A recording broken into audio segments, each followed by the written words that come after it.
Bismillahirrahmanirrahim. Qala radhiyallahu anhu wa nafa'na bihi wa bi'ulumihi fid dharain amin ya rabbal alamin. Al-firqah al-khamisah.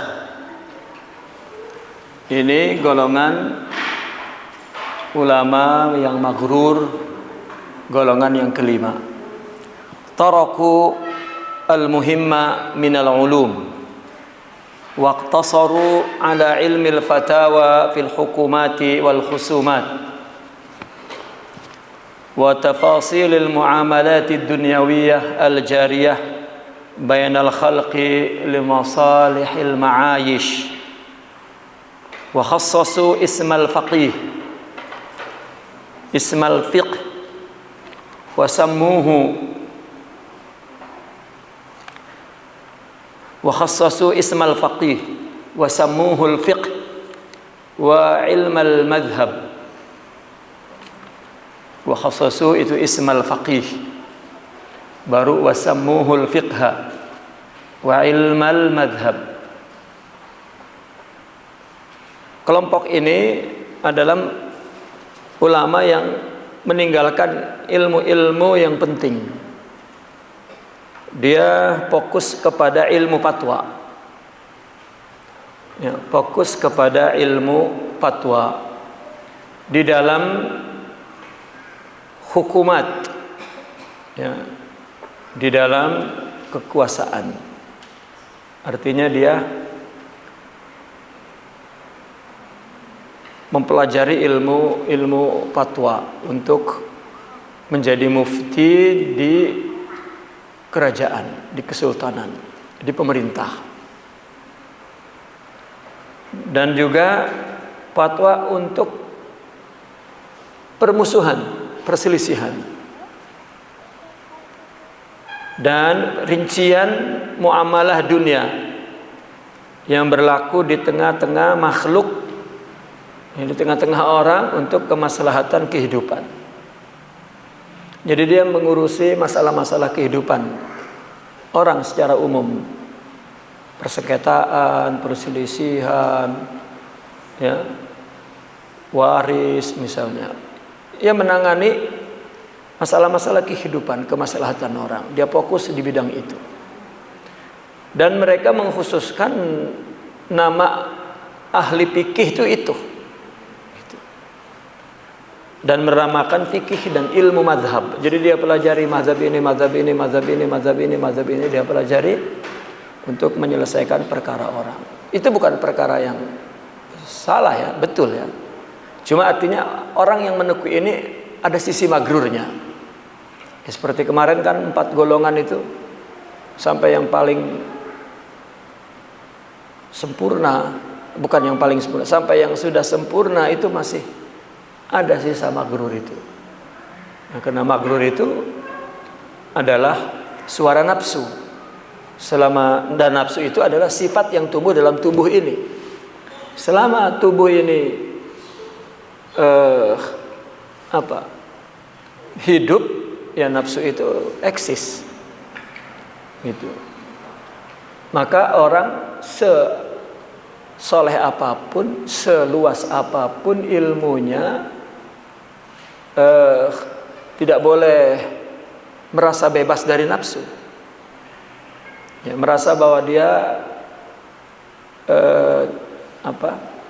di atas kebenaran misalnya, ya, di atas segala sesuatu kebersihan.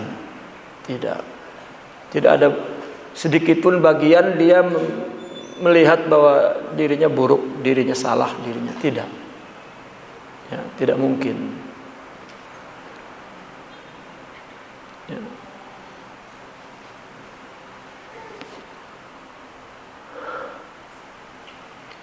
Wa rubbama dayya'u ma'a dzalika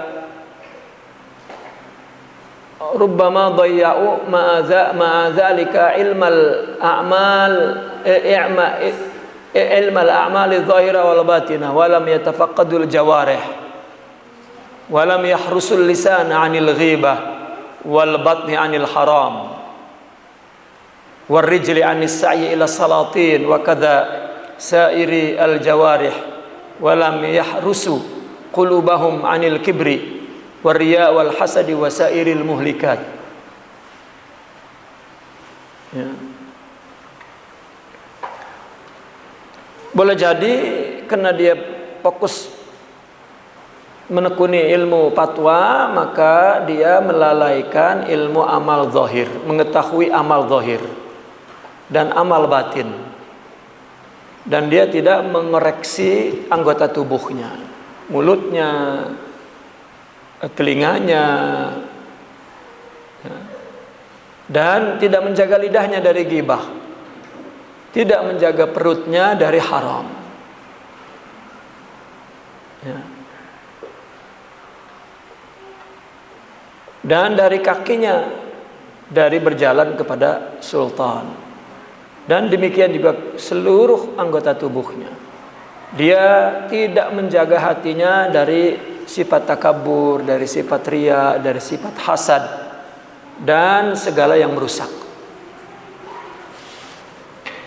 Wa haula'il maghruruna min wijhain. Mereka juga gurur, dilihat dari dua sisi. Ahaduhuma min haitsul amalu, min haitsul amali, dari segi amal. Wa qad zakarna wajha ilajihi fi kitabil ihya wa anna masalahum kamathalil marid alladhi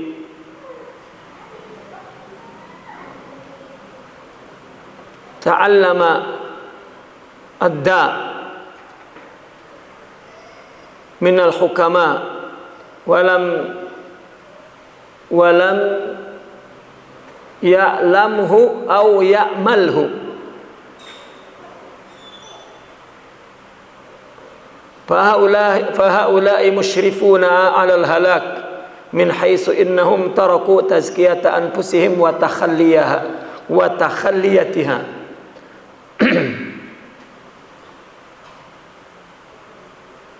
wastaghalu bi kitabil haidi wad diyat wal li'an wal zihar wa daya'u a'marahum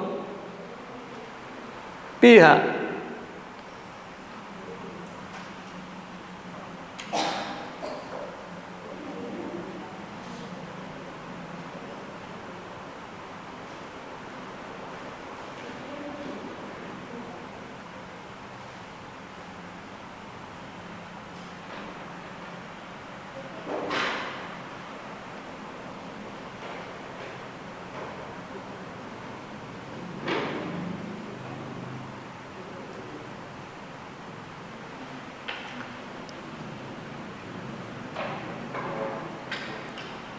Wa innama gharrahum ta'zimul khalqi lahum wa ikramuhum wa ruju'u ahadihim qadiyan wa muftiya wa yut'inu kulla wahidin minhum fi sahibihi fa idza ijtama'u zalat ta'nu.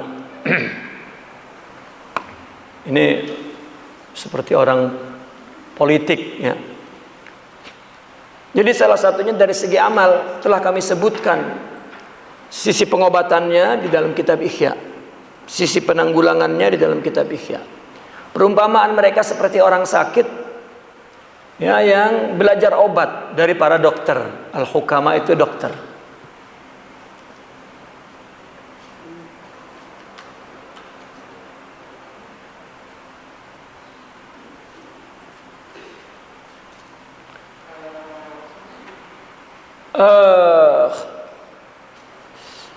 Tetapi dia tidak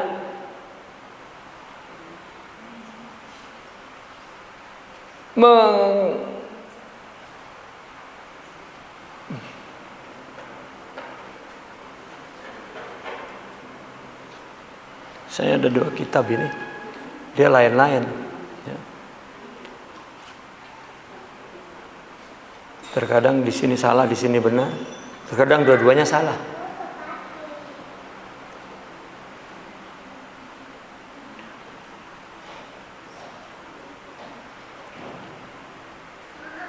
Kama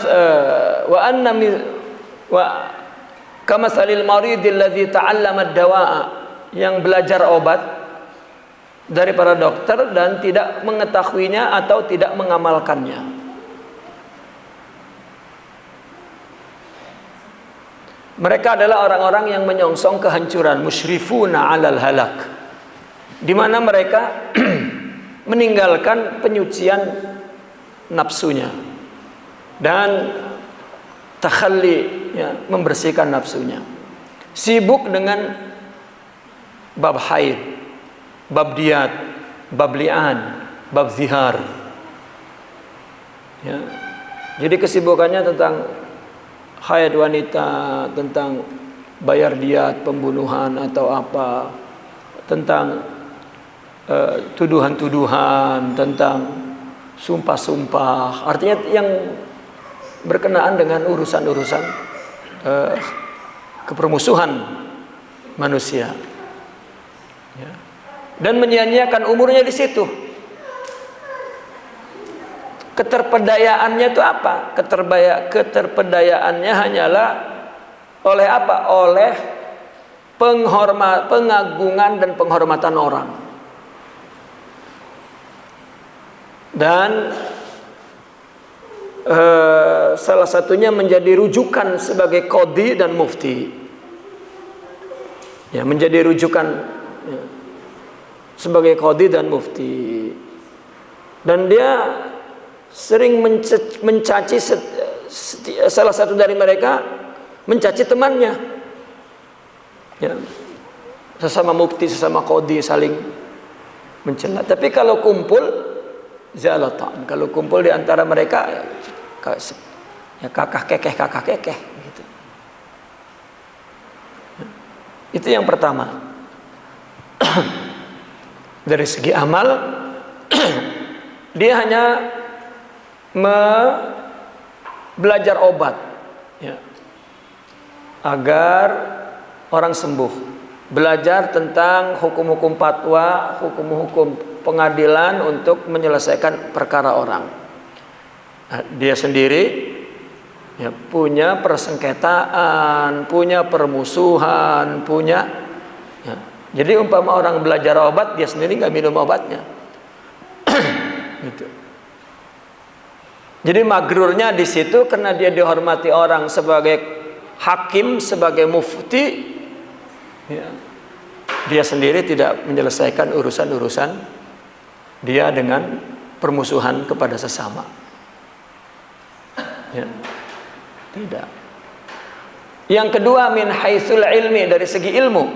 Wa dzalika li dzannihim annahu la ilma illa bidzalik wa annahu al-musilul munji.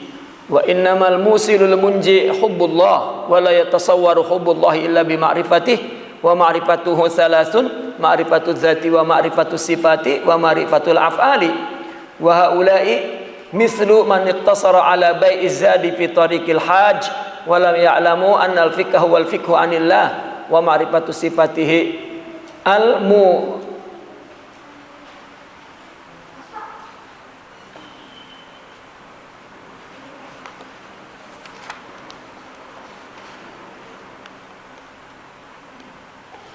sifat wa ma'rifatu sifatihi al-mukhawwifati wa zajirati liyastas'iral qalbu al-khawfa wa yulazimu taqwa kama qala ta'ala falawla nafara min kulli firqatin minhum ta'ifatun liyatafaqahu fid din wa liyunziru qaumahum idza raja'u ilaihim la'allahum yahzarun. Yang kedua, dari segi ilmunya. Demikian itu kenapa ilmunya jadi gurur? Karena mereka menyangka ilmu itu hanya itu. Dan sesungguhnya ilmu itulah yang menyampaikan dia kepada Allah dan yang menyelamatkan dia dari siksa Allah. Al-musilul munji. Musil itu ilmu yang menyampaikan dia kepada Allah. Munji itu yang menyelamatkan dari murka Allah. Padahal yang menyampaikan dan yang menyelamatkan itu adalah cinta Allah. Dan cinta Allah itu tidak dapat dipahami, tidak dapat dibayangkan kecuali dengan ma'rifat. Kalau belum ada ma'rifat, belum kebayang ada cinta itu. Dan ma'rifat itu ada 3. Ma'rifatuz zat, dan ma'rifatus sifat dan ma'rifatul af'al. Ya. Ya, ini artinya berkenaan dengan tasawuf. Ya. Mereka itu seperti orang yang fokus kepada membeli bekal untuk pergi haji, untuk jalan haji. Dan dia tidak tahu bahwa fikih itu adalah fikih tentang Allah. Sama juga orang belajar haji, kursus haji, dia tidak tahu bahwa sebetulnya haji itu meninggalkan seluruhnya dan menuju kepada Allah hatinya. Ya. Dia yang penting punya duit, pergi haji, pulang dipanggil Pak Haji saja, selesai. Ya, seperti itu. Padahal pergi haji itu adalah semua bentuk simbolik yang menggambarkan tentang meninggalkan selain Allah, menanggalkan semua sifat-sifat buruk dan menunggalkan Allah Subhanahu wa ta'ala. Orang haji kan banyak meninggalkan tuh. Dan orang haji juga ya, menanggalkan pakai baju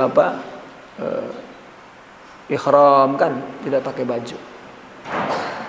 Ketika dia menuju Mekah, ketika dia sa'i, ketika dia wukuf, ya, waqif, yakni bersimpuh di pintu Allah.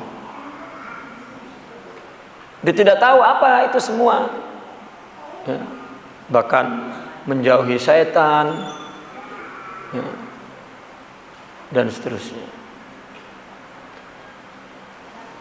Bahwasanya fikih itu adalah fikih tentang Allah dan mengetahui sifat Allah yang membuat dia takut dan membuat dia jera. Ya, artinya al-muwakhawifatu wal mujziratu, yakni yang menghardik dia, artinya pengetahuan, artinya makrifat kepada sifat Allah yang membuat dia takut kepada Allah, yang membuat makrifatnya itu yang menegur dia, melarang dia dari melakukan keburukan, agar hati merasa takut dan menyertai takwa. Sebagaimana yang Allah firmankan, ya, falawla nafara min kulli firqah, ya, minhum ta'ifatun, ya. Artinya tidak semua orang pergi menuju jihad. Mesti ada satu golongan untuk memahami, belajar agama. Nanti kalau orang yang pergi jihad pulang, dialah yang memberi peringatan ketika pulang itu, agar mereka mawas sendiri. Gitu. Wa min haula'i man iktasara min ilm wa min haula'i man iktasara min ilmil fiqh 'ala al-khilafiyat. Termasuk kelompok ini juga nih, termasuk kelompok orang ini juga yang hanya fokus dalam ulama itu urusannya fatwa saja.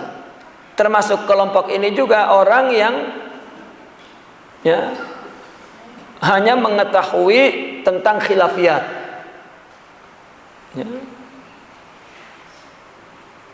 Wala yahummuhu illa ta'allumu tariqil mujadalati wal ilzami wa ibhamil khasmi wa daf'il haqqi li ajlil ghalabati wal mubahah. Ini di abad Syekh Imam Al-Ghazali itu memang sedang apa ya? Umat Islam itu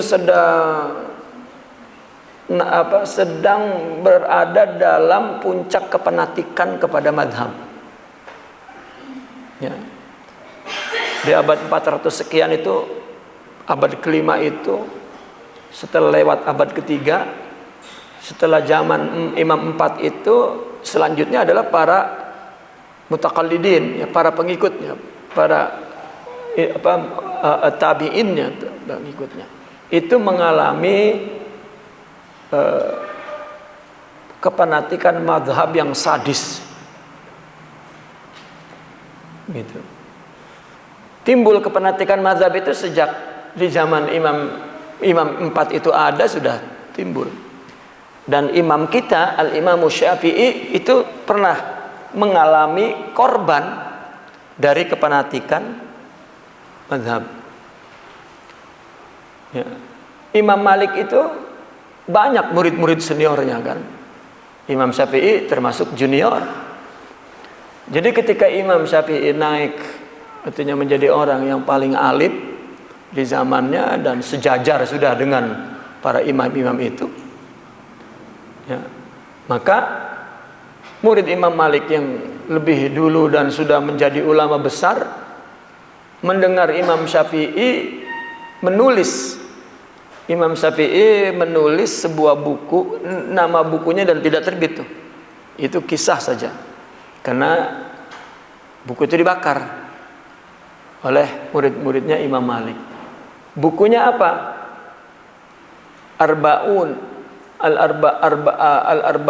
Arba'una masail khilafu Syafi'i ma'a Malik, katanya gitu. Jadi ada 40 perkara Syafi'i berbeda pendapat dengan Imam Malik. Itu murid-muridnya Imam Malik, waduh, murka. Kata kita mah, lu siapa lu pakai khilaf sama guru gua gitu. Itu konsekuensinya Imam Syafi'i itu dipentung sama palangan pintu kepalanya. Ya. Habis mengajarkan di Baghdad itu kitab itu. Ya, jadi ada beberapa perbedaan pendapat diterangkan. Itu keluar dari masjid, ya, pingsan, kepalanya pecah, dipukul sama palangan, kan pintu dulu palangannya kayu, tak tak tak, pingsan. Ya. Itu ulama. Ya. Ulama. Nah, kalau kita cek dari para aulia ini, rupanya ya, yang kena magrur. Karena sekarang ributnya ulama, ya, magrur, suka khilaf. Mereka jika ceramah itu apa? Ya, seolah-olah dia memang tahu fikih, tapi malah masalah khilafiyah itu dibicarakan di umum, ya, saling saut menyaut. Tidak menyangsikan keilmuannya kan. Ini kan kita lihat uhkimat al-ulumu syar'iyah, masya Allah, wal aqliyah wal lughawiyah wa. Tetapi nafsu itu enggak takut sama ustadz, sama kiai, sama ulama, sama syekh, sama aulia. Ya. Karena nafsu itu di tubuhnya, nggak bisa seperti yang dicontohkan orang habis ngebabat pohon-pohon benalu-benalu terus dibiarkan saja, masih ada di bawah tanah tumbuh. Ini di sini masih ada. Ya, setiap saat orang itu mesti mengkoreksi dirinya sendiri, pikirannya, ucapannya, perilakunya. Ya. Muhasabah.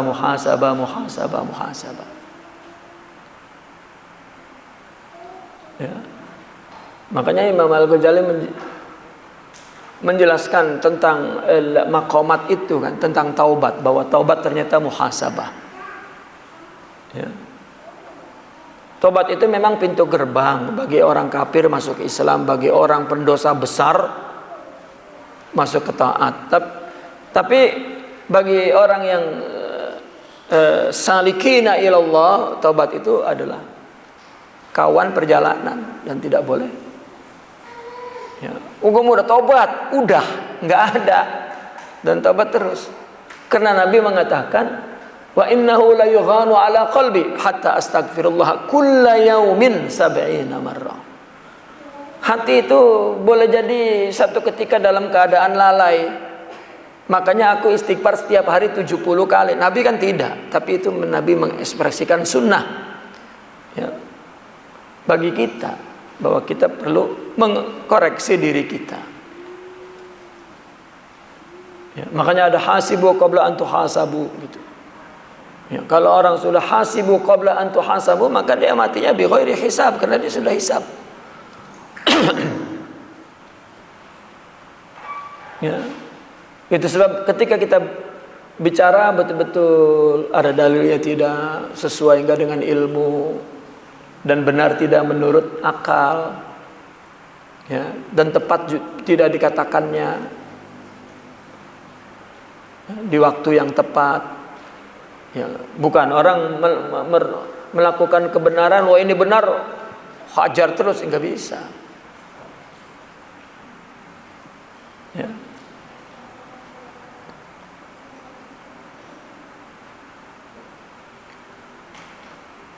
Nah ini termasuk orang yang sibuk dengan masalah khilafiyah. Kan sekarang banyak penceramah naik daun karena isi ceramahnya apa? Khilafiyah semua. Nyerang sana, nyerang sini, naik daun. Viral terus. Dia menyangka bahwa dia Nasiruddin, pembela agama. Nasirul madhab. Ya, pembela madhab, ya. Sedangkan kita diajarkan di dalam tasawuf suruh menjauhi, meninggalkan, lari dari perselisihan lebih kenceng dari dikejar harimau. Coba bayangin tuh, memberi nasihatnya begitu, menjauhi, lari, meninggalkan dari perselisihan lebih kenceng dari dikejar harimau. Coba orang dikejar harimau bagaimana ngebecirnya tuh. Orang nengok pisan udah. Ya. Udah ngebecir jauh. Ya.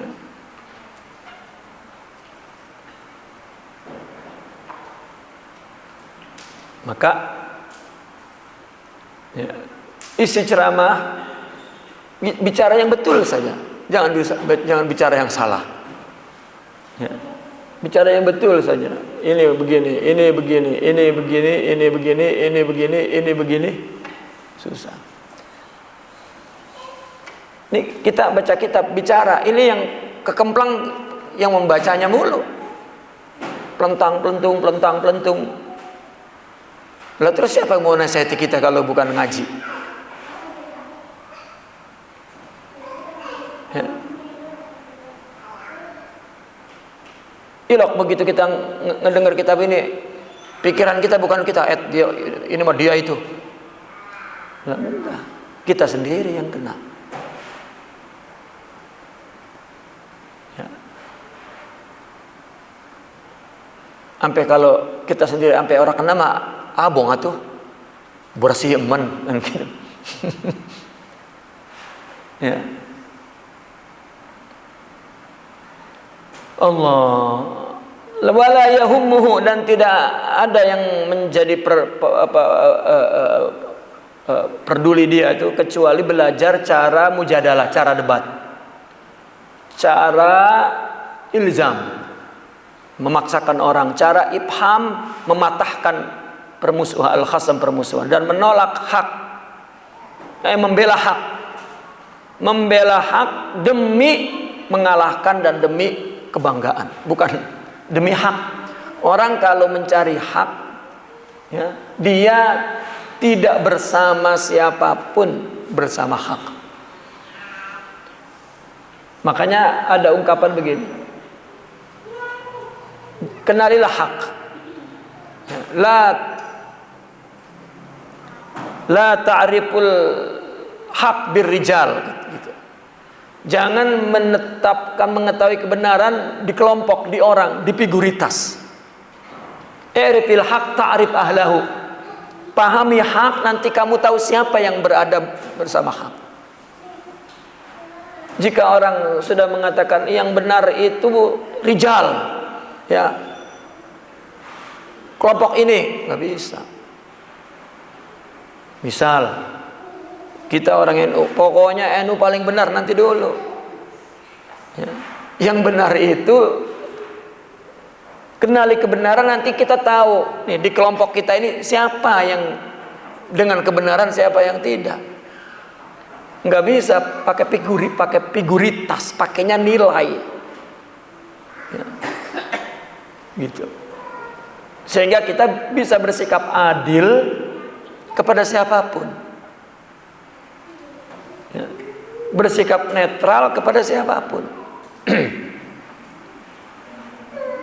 Ya. Walau kepada bapak kita sendiri, walau kepada saudara kita sendiri, kepada istri. Ya, ya. Itu di tasawuf diajarkan untuk tidak berpihak kepada apa dan siapa. Ma'al haq.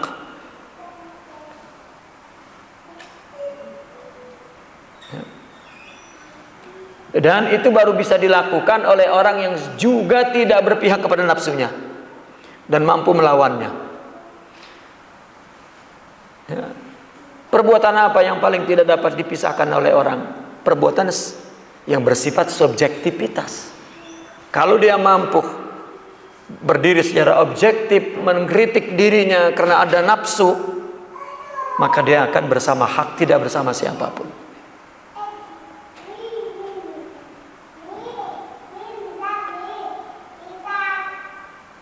Ini jika orang sibuk dengan khilafiyat, nggak ada habisnya, nggak ada habisnya. Ya.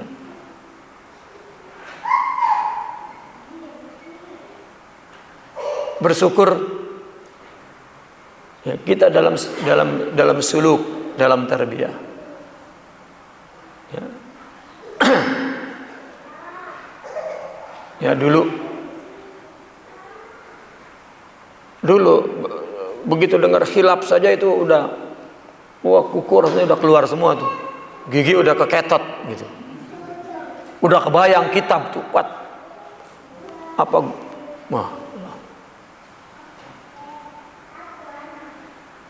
ya. Allahu Akbar. Bifadlillah. Ya.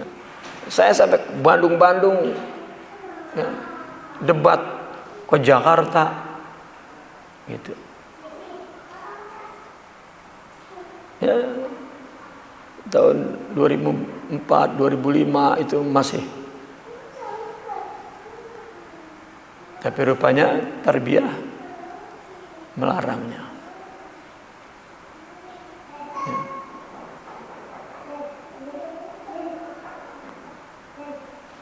Ya benar, kitab ini nggak hilang itu.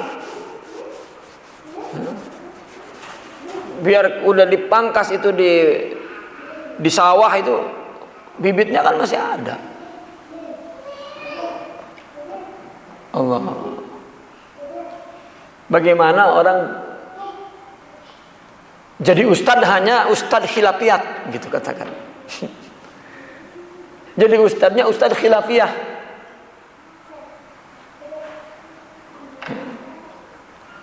Bahwa tulul laili wan nahari fit taftish fi munaqadati arbabil madzahib. Siang malam dia itu mengeriksa tentang kontradiksi pemilik mazhab. Mazhab ini. Gitu. Wah, ini Syiah ini coba dipelajari. Wah, di sini kacaunya. Ya.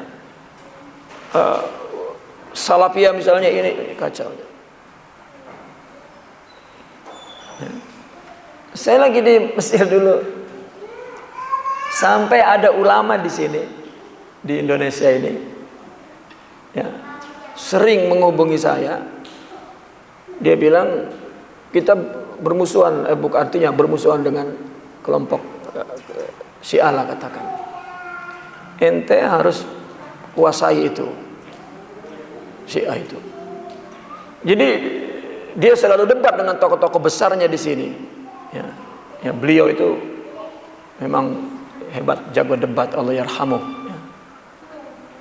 Dengan tokoh-tokoh Syiah nasional itu. Dan beliau itu sering menelepon Al-Faqir untuk minta dibelikan kitab, semua kitab Syiah itu. Setiap beli kitab selalu menyuruh beli dua, dia kirim duit. Beli dua, ente satu, saya satu, ente baca. Beli dua, ente satu, ente satu. Sampai tafsir Syiah yang berjumlah 120 jilid dibeli.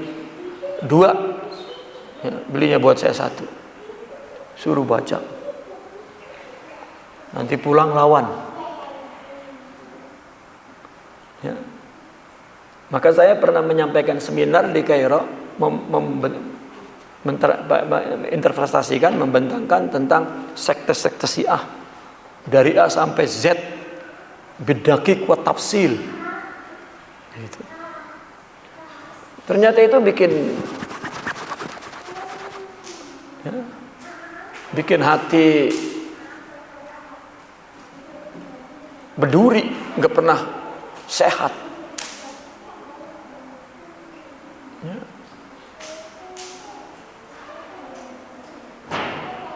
Dan saya mempelajari kelompok itu bukan hanya kitabnya dan masuk ke dalamnya. Orang menyerang tabligh misalnya, saya masuk ke tabligh, baca bukunya sampai saya mendapat sanad hadis dari pendiri tabligh. Ternyata dia orang sufi. Ya, saya punya sanad hadis yang bersambung kepada pendiri tabligh. Dia ahli sunnah. Diserang oleh mahasiswa yang liberal di Mesir, lalu mengadakan seminar berdebat. Gitu.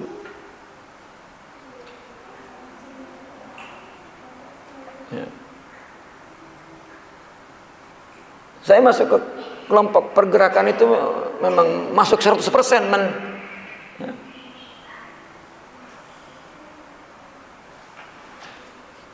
Ini ya, apa?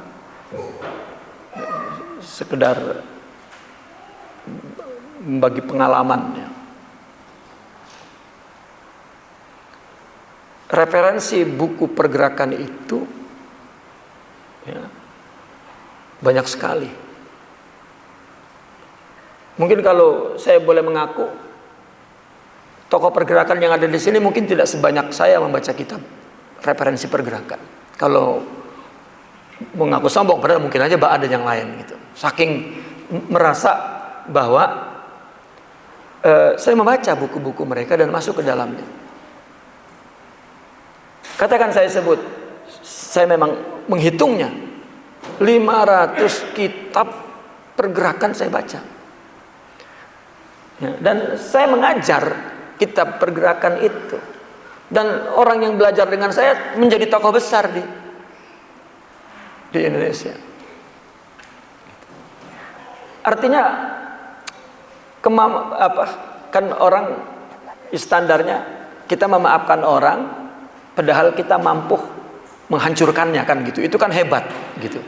Itu kan yang dipuji agama. Kalau orang nggak mampu menghancurkan, memaafkan, ya itu memang maafin, memang dia nggak berani gitu kan.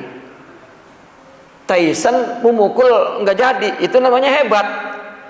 Lah kalau Doyok memukul Tyson, gua nggak jadi gua ngelawan nafsu saya supaya lah, bukan yang ngelawan nafsu. Lah misal Doyok memukul Tyson gitu. Ya. Itu langsung tersumbat, lidah itu keluh. Ya, allamana tasawuf. Tasawuf mengajarkan untuk meninggalkan khilafiyah. Itu. Maka tertarik dengan ucapan ulama. Jika mengetahui sesuatu ini, kita misalnya kita ingin tahu sesuatu itu, kita punya pengetahuan yang luas aja sesuatu itu, kita menyabari perbedaan itu. Cuma orang ngadepin perbedaan, udah kayak mau perang lah Islam sama Islam, karena nggak paham apa yang berbeda itu, orang lain apa itu nggak paham. Gitu.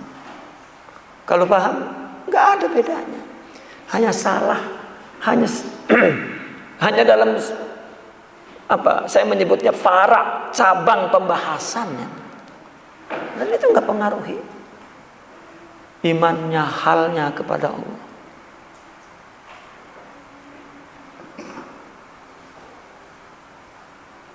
Nah, saya sering membetulkan, mengkritik tentang penyimpangan tasawuf, sampai saya dituduh sufi Wahabi. Mau ini sufi Wahabi nih gitu. Karena kita melihat, kita membetulkan ini seperti Imam Al-Ghazali menuliskan, kena semua ini. Karena ketika bicara hak, ya dia akan berpihak kepada hak. Ya, siapapun kena. Dan Imam Al-Ghazali ketika menulis ini, dia mengalaminya semua. Dan terbebas. Nah, maka ini buku kita jadikan nasihat kita.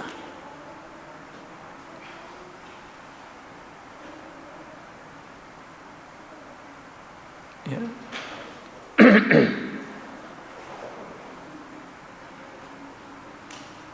Lagi saya awal-awal pulang tuh 2004, 2005, 2006, 2007. Itu masih diundang di pergerakan ini, diundang di pergerakan itu, diundang di hatta ikhwanuna minas salafiyah masih ngundang.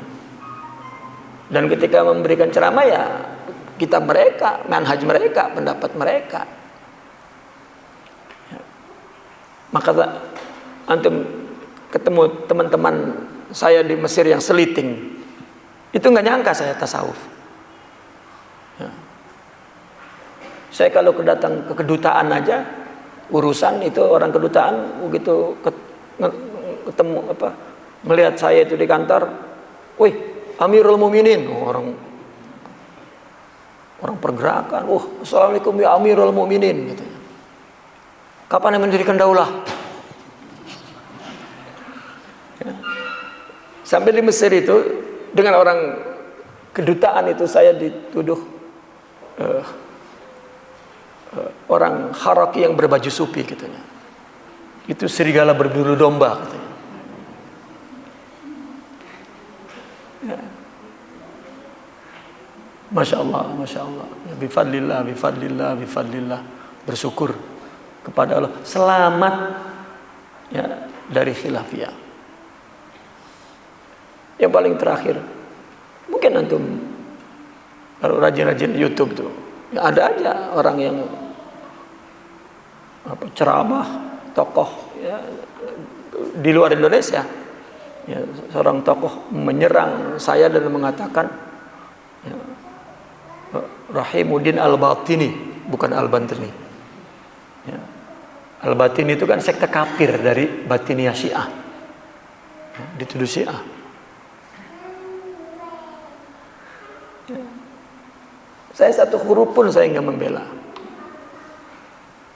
Ketika terjadi itu ketika COVID tuh, banyak tokoh-tokoh ulama di luar sana membela, sampai mereka bikin seminar sengaja untuk membela saya. Mereka meminta kawan-kawan itu sampai udah siap bawa rekaman, antum dituduh begini-begini bela. Padahal makanya terasa betul ketika Imam Al-Ghazali mengatakan orang membersihkan terus sudah tidur nyenyak aja, masih ada itu di bawah tanah. Ya. Enggak. Padahal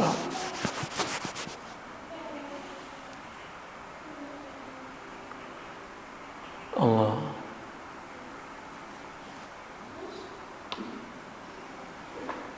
Nah, mereka ini, kelompok ini siang dan malam hanya taptis, mengecek munaqadat, kontradiksi pemilik-pemilik mazhab. Wa tafakkur li uyubil aqran, dan meneliti aib-aib orang yang selevelnya. Wa haula'i lam yaqsidul ilma, sebenarnya mereka bukan bertujuan kepada ilmu. Wa innama qasadu mubahatal aqran, namun mereka itu bertujuan untuk berbangga-bangga di depan orang yang selevelnya itu. Aqran itu orang yang sama selevel.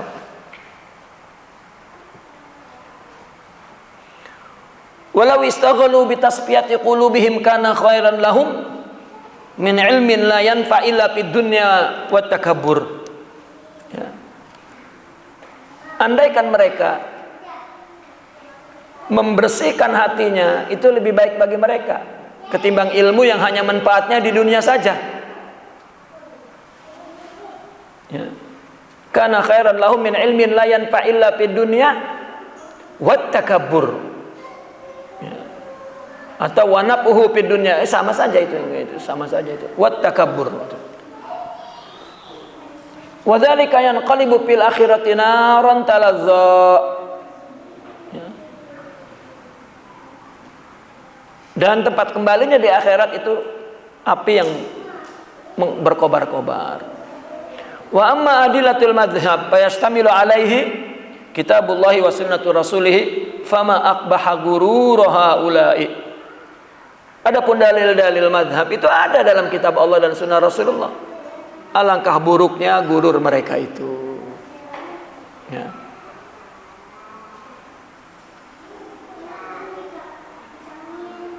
Orang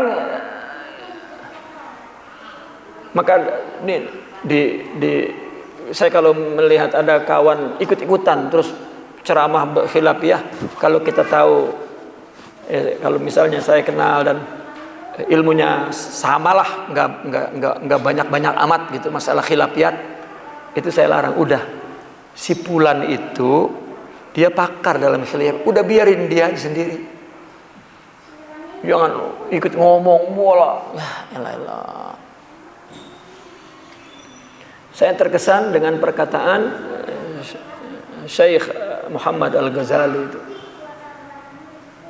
Ya. Hendaklah dalam berbagai bidang ya, memberikan ruang kepada pakar bidang itu yang maju ke depan dan berbicara, dan yang lain menahan diri untuk untuk tidak ikut bicara. Karena bagaimanapun kalau bukan pakar dalam bidang tersebut tidak sempurna. Kami punya guru di Mesir itu, Syekh Al-Imam Zakiyuddin Ibrahim, Allah yarhamu. Beliau seorang sufi murabbi. Ya. Sekarang kita mundur, jangan pengetahuan agama dari pengetahuan umumnya. Beliau pakar 5 bahasa. Orang sufi. Selain bahasa Arab, bahasa Inggris, bahasa Jerman, bahasa Persia, bahasa Ibrani, ya.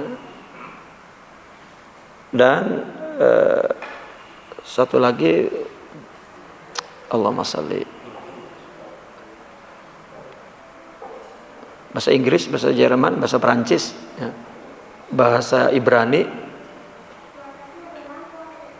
dan bahasa Parsi. Ini dia menguasai 5 bahasa, bukan bahasa untuk sehari-hari, ama sastra-sastranya. Beliau kalau Arab memang dia adib, memang dia seorang sastrawan juga dalam.